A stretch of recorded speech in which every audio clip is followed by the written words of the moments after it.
My husband Tom and I used to live on Highway 35 near Carmack, Mississippi. We had finally found and purchased a car that was small enough for me to drive. I'm only 4 feet 7 inches tall. The vehicle was almost too good to be true. It was a little maroon Plymouth Horizon, slightly larger than the toy cars that my brother used to play with as a kid. It amazed me that I could actually reach the pedals with the help of 2 couch cushions. Now that I had a small car to drive, I wanted to get my driver's license for Mississippi. I had had one in California, but there was no sense in getting one for this state until I had a car that was small enough to use. My husband Tom had a truck that was built for full-size adults. All I could do in that truck was sit in the driver's seat and pull the steering wheel back and forth. I couldn't reach the pedals. I tried a few times, but to no avail. My pushing the accelerator down would be comparable to jumping across the Grand Canyon. It was impossible. I was thrilled with my little Plymouth Horizon. The day after I got my driver's license, I found an excuse to drive to nearby Vaden to get ice. The trip turned out great. I bought the ice and laid it on the front seat of my car. Driving was a new privilege to me, and I looked forward to the trip home. It was the best ride of my life. I turned the radio up. It blared out an obnoxious country song about a guy sitting at a bar. The window was rolled all the way down, and the wind rushed through my hair as I held the steering wheel with one hand. The independence was intoxicating. Then I looked in the rearview mirror. Driving behind me was a sheriff's car. My stomach muscles tightened as I turned the radio down. I checked my speedometer.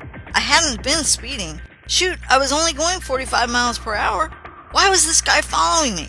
I hoped that he would make a turn somewhere before I got all the way back to the house. There were plenty of roads to turn off onto, but he kept right on my tail. I studied him in my rearview mirror. He sat tall in the seat. He was very good looking and had dark curly hair. Well, if I was going to get pulled over, it may as well be by a cop like that. The thought wasn't very reassuring though, and I didn't understand why he never turned on his light bar. Maybe he wants to make me nervous until the last second, I thought. If that was his plan, it was working. I was nearing home now. I had hoped that he would keep driving in the direction of Kosciuszko when I turned into the driveway. He didn't. Instead, the sheriff pulled right in behind me. Please, God, I prayed, don't let me lose my driver's license now. I just got it yesterday. I pulled hesitantly into the front yard and shut off my car. I was more nervous than a long-tailed cat in a room full of rocking chairs. The sheriff pulled in right next to me and killed his engine. He stepped out in slow motion. Sunlight glared off the buttons of his uniform, sending rays of light in every direction.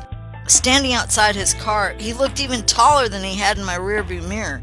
My heart raced as he slowly turned to take a pad of paper off his dashboard. Was that where he kept his tickets? I watched him with only one eye, daring not to open the other one, as he strode past my Plymouth Horizon and up the walk to the house. I noticed that the fabric of his cop shirt strained over the muscles rippling in his back.